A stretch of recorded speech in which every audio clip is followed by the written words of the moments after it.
मुलायम सिंह यादव के आवास से निकली पत्नी साधना यादव की अंतिम यात्रा। अब से थोड़ी ही देर में लखनऊ के पिपरा घाट पर होगा अंतिम संस्कार। सीएम योगी ने साधना यादव को श्रद्धांजलि दी। मुलायम के आवास पर जाकर पार्थिव शरीर पर श्रद्धा सुमन अर्पित किए। पूर्व डिप्टी सीएम दिनेश शर्मा भी मुलायम के घर पर पहुंचे। साधना यादव को श्रद्धांजलि दी गई। सीएम योगी आज शाम करेंगे लोलू मॉल का लोकार्पण। लखनऊ में 2000 करोड़ रुपए की लागत से बना है लोलू मॉल। मां काली पर पोस्टर विवाद के बीच में दिल्ली में आयोजित एक कार्यक्रम में बोले पीएम मोदी, मां काली का आशीर्वाद भारत के साथ, आध्यात्मिक ऊर्जा से देश बढ़ रहा है आगे। हिंदू महासभा के राष्ट्रीय कोषाध्यक्ष और श्री कृष्ण जन्मभूमि केस के मुख्यवादी दिनेश शर्मा ने खून से लिखी राष्ट्रपति को चिट्ठी शाही ईदगाह सील करने की मांग की गई। मथुरा में 2 गैंगस्टर्स के खिलाफ बड़ा एक्शन लिया गया। 1 करोड़ 90 लाख की संपत्ति को कुर्क किया गया है। थाना शेरगढ़ पुलिस ने की दोनों के खिलाफ कार्रवाई। यूनुस की 70 लाख और सुब्बा की 1 करोड़ 20 लाख की संपत्ति को कुर्क किया गया। बुलंदशहर में अगवा बच्चे का अलीगढ़ में मिला है शव। स्कूल से संदिग्ध हालत में गायब हुआ था मासूम बच्चा। छुट्टी होने के बाद से अगवा था। बरेली में धर्म परिवर्तन और लव जिहाद का एक मामला सामने आया। इमरान नाम के युवक ने सुरेंद्र बनकर लड़की से दोस्ती की और शादी के बाद धर्म परिवर्तन का दबाव बनाया। युवती ने दर्ज कराया केस। बुलंदशहर में सिर पर फावड़ा मारकर किसान की हत्या कर दी गई है। 2 दिन पूर्व पानी को लेकर पड़ोसी से हुआ था विवाद। खेतों में पानी लगाने को गया था एक किसान और पुलिस ने केस दर्ज करके आरोपी को गिरफ्तार कर लिया है। बदायूं में बाइक खड़ी करने को लेकर 2 पक्षों में भिड़ंत हो गई। दुकानों में घुसकर तोड़फोड़ की गई, पथराव किया गया। मारपीट में 3 लोग जख्मी हुए। महाराजगंज में प्रधान ने लाठी डंडे से की है 2 ग्रामीणों की पिटाई। घायल दोनों ग्रामीणों को अस्पताल में भर्ती कराया गया। जमीन विवाद में मनबड़ों के हमले का वीडियो आया सामने। कानपुर के कल्याणपुर में पशु क्रूरता की घटना सीसीटीवी में रिकॉर्ड हुई है। बेलगाम कार ने सड़क पर बैठे गोवंश को कुचल दिया। हादसे के बाद आसपास के लोगों ने ड्राइवर को घेर लिया। फतेहपुर में देवर ने की है भाभी की सिर पर फावड़ा मारकर हत्या। पुलिस ने आरोपी देवर को गिरफ्तार कर लिया। जौनपुर में रास्ते के विवाद को लेकर 2 पक्ष में खूनी संघर्ष हुआ। जिला पंचायत सदस्य समेत 2 लोग घायल हुए। मीरगंज इलाके की यह घटना है। दोनों पक्षों में पिछले लंबे समय से चल रहा था विवाद। शाहजहांपुर में पुलिस ने 70 लाख रुपए की चरस के साथ एक तस्कर को गिरफ्तार किया। आरोपी तस्कर के पास से 340 ग्राम चरस बरामद हुई है। नेपाल से चरस लाकर सप्लाई करने का इसके ऊपर आरोप है। बदायूं में बेटी की शादी के दौरान पिता ने जंगल में जाकर फांसी लगा ली। पत्नी से झगड़े के बाद ये कदम उठाया।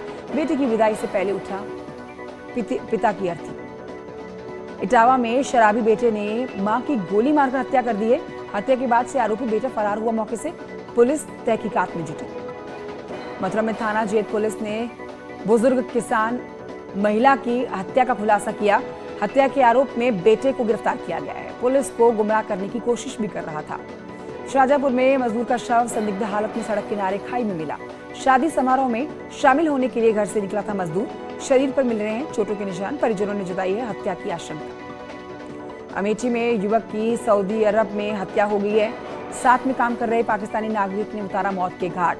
पीड़ित परिवार ने स्मृति ईरानी से की है बेटे के शव को भारत लाने की मांग और आरोपी को कड़ी से कड़ी सजा दिलाने की मांग। कानपुर में एक महिला ने डीसीपी साउथ दफ्तर पहुंचकर की है पति की कारगुजारियों की शिकायत। पति राजीव यादव की कार्रवाई की मांग की गई। शिकायत के कई दिन बीत जाने के बाद भी कार्रवाई नहीं होने पर गुहार लगाई है। नौबस्ता थाने में पोस्टेड पति कांस्टेबल विजय यादव पर सब इंस्पेक्टर का फर्जी आईडी कार्ड बनाने का आरोप लगा। लोगों को डरा दिखाकर ये फायदा उठाया करता था आईडी कार्ड से। कांस्टेबल की पत्नी ने पति को दूसरी महिला के साथ लखनऊ स्थित एक फ्लैट में पकड़ा। घटना के बाद कई घंटों तक चला हाई वोल्टेज ड्रामा। सहारनपुर में ज्वेलर्स की दुकान में चोर ने गायब किया मोबाइल फोन। दुकान मालिक सोता रहा। शातिराना अंदाज में मोबाइल लेकर चला गया ये चोर। चोरी की घटना सीसीटीवी में कैद हो गई। सहारनपुर के बादशाही बाग नदी में कार के बहने का एक वीडियो सामने आ रहा है। रस्सी के सहारे कार के रेस्क्यू में जुटे हैं लोग। कार सवारों को पहले ही सुरक्षित निकाल लिया गया था बाहर। इटावा में बेलगाम कार ने बरपाया कहर। बाइक सवार दंपत्ति को रौंदते हुए जेसीबी में जा घुसी है कार। घायल दंपत्ति को अस्पताल में भर्ती कराया गया है। हादसे के बाद घायलों का इलाज चल रहा है और ड्राइवर भी फरार है। रायबरेली में पुलिस की बोलेरो गाड़ी रोड किनारे खड़े ठेलों को रौंदती हुई देखी गई है। सिविल ड्रेस में गाड़ी चला रहा था पुलिसकर्मी, नशे की हालत में गाड़ी चलाने का आरोप। इस पर लोगों ने पुलिसकर्मियों को गाड़ी से सुरक्षित निकाला। संभल में 2 बाइक्स आमने सामने टकरा गई। इस बुरे हादसे में 4 लोगों की जान चली गई, 2 की हालत गंभीर बताई जा रही है, अस्पताल में भर्ती कराए गए। मेरठ में केमिकल फैक्ट्री में लग गई आग, करोड़ों का केमिकल और पेंट जलकर हुआ राख। दमकल की 10 गाड़ियों ने 5 घंटे की कड़ी मशक्कत के बाद आग पर काबू पाया है। मुजफ्फरनगर में तेज रफ्तार कार ने बाइक सवार को रौंद डाला। कार सवार ने पहले ही बाइक सवार को मारी टक्कर और फिर उसे रौंदता हुआ आगे बढ़ा। फिलहाल कार सवार फरार हुआ। पुलिस आरोपी ड्राइवर को गिरफ्तार कर चुकी है। वाराणसी में शांतिपूर्ण तरीके से अदा की गई है बकरीद की नमाज और पुलिस कमिश्नर ने खुद संभाली थी सुरक्षा की कमान। रामनगरी अयोध्या में भी सकुशल संपन्न हुआ आज ईद का त्योहार। सुरक्षा के पुख्ता इंतजाम किए गए। सभी ईदगाहों और मस्जिदों के पास पुलिस फोर्स की तैनाती देखी गई। बरेली की ईदगाहों में शांतिपूर्ण तरीके से अदा की गई है ईद की नमाज को लेकर विशेष बंदोबस्त किए गए। पुलिस ने ड्रोन के जरिए निगरानी रखी। ताजनगरी आगरा में लोगों ने ताजमहल परिसर में अदा की है ईद की नमाज के बाद गले लगकर एक दूसरे को ईद की बधाई दी गई है। मेरठ में बकरीद की नमाज शांतिपूर्ण तरीके से संपन्न हो चुकी है। लोगों ने गले लगकर एक दूसरे को ईद की बधाई दी है। नमाज को लेकर पुलिस प्रशासन अलर्ट नजर आया। मथुरा के शाही ईदगाह और जामा मस्जिद में शांतिपूर्ण तरीके से संपन्न हो गई है ईद की नमाज। हजारों मुस्लिम भाइयों ने अमन चैन की दुआ मांगी। गले मिलकर एक दूसरे को मुबारकबाद दी गई। बागपत में ईद उल अजहा की नमाज शांतिपूर्ण तरीके से संपन्न हो चुकी है। बड़ौद, केकरा और बागपत के ईदगाहों में नमाजियों ने नमाज अदा की, अमन चैन की दुआ मांगी। उन्नाव में धूमधाम से मनाया गया ईद का त्योहार। मुस्लिम समाज के लोगों ने शहर की जामा मस्जिद, ईदगाह मस्जिद में नमाज अदा की और शांति की दुआ मांगी। सुरक्षा के कड़े इंतजाम देखे गए।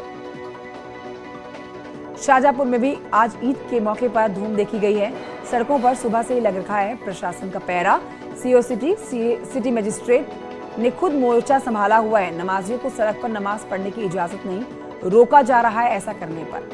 देवरिया में बड़े ही धूमधाम के साथ मनाया गया बकरीद का त्योहार। बड़ी मस्जिद पर कड़ी सुरक्षा के बीच में हजारों की संख्या में लोगों ने पढ़ी है नमाज। मौके पर डीएम और एसपी भी मौजूद रहे। हापुड़ में भी शांतिपूर्ण तरीके से संपन्न हुई बकरीद की नमाज। पुलिस प्रशासन कर रहा है पूरी तरह से मुस्तैदी। पुलिस ने ड्रोन के जरिए नमाज की वीडियोग्राफी भी की है। ताजनगरी आगरा में शांतिपूर्ण तरीके से ईद की नमाज अता की गई। ईदगाह जामा मस्जिद पर भारी पुलिस बल की तैनाती देखी गई। सीतापुर में कड़ी सुरक्षा व्यवस्था के बीच में बकरीद की नमाज सकुशल संपन्न हो चुकी है। डीएम एसपी ने कई इलाकों का निरीक्षण किया। लोगों ने नमाज पढ़कर देश में अमन चैन की दुआ मांगी। इटावा में भी ऐतिहासिक ईदगाह पर बड़ी तादाद में लोगों ने नमाज अदा की है। नमाज में शामिल होने के लिए कई बच्चे भी नजर आए। नमाज को अदा करने के दौरान पुलिस पूरी तरह से मुस्तैद नजर आई। मुजफ्फरनगर में भी धूमधाम से मनाया जा रहा है बकरीद का त्योहार। सभी जगहों पर शांतिपूर्ण तरीके से संपन्न हुई ईद की नमाज। उत्तराखंड में बड़ा प्रशासनिक फेरबदल देखा गया है। 50 आईएएस और पीसीएस अधिकारियों का तबादला किया गया। 6 साल के बाद दिलीप जावलकर से पर्यटन विभाग लिया गया है। बागेश्वर और टिहरी के डीएम भी बदले गए हैं। फिजूल खर्ची पर रोक लगाने के लिए सीएम धामी ने बड़ा फैसला लिया। अब प्राइवेट होटल में नहीं, सरकारी कार्यक्रम होंगे। सीएम आवास के मुख्य सेवक सदन में कार्यक्रम करने के आदेश जारी किए गए। जिलों में भी लागू होगा नियम।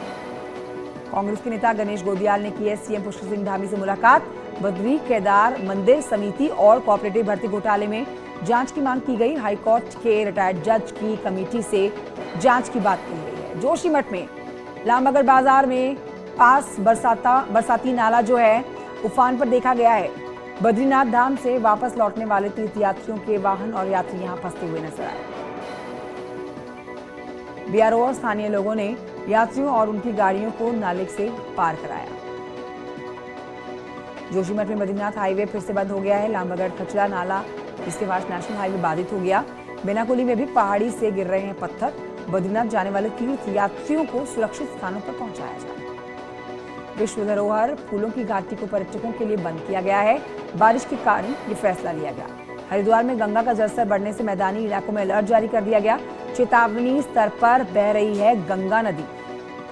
उन्नाव के सदर इलाके में एक मोहल्ले में नलों से लाल रंग का पानी देखा गया। हड़कंप मच गया है लाल रंग का पानी देख के। लोग कर रहे हैं बीमार होने की शिकायत।